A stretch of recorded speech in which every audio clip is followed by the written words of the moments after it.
படைத்தான் இறைவன் உனையே மலைத்தான் உடனே அவனே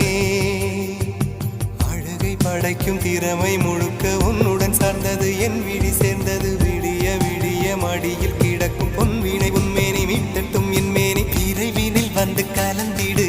வீரல் பட மெல்ல காணிந்திடு உடல் மட்டும் இங்கு கிடக்குது உடன் வந்து நீயும் உயிர் கொடு பல்லவன் சிற்பிகள் அன்று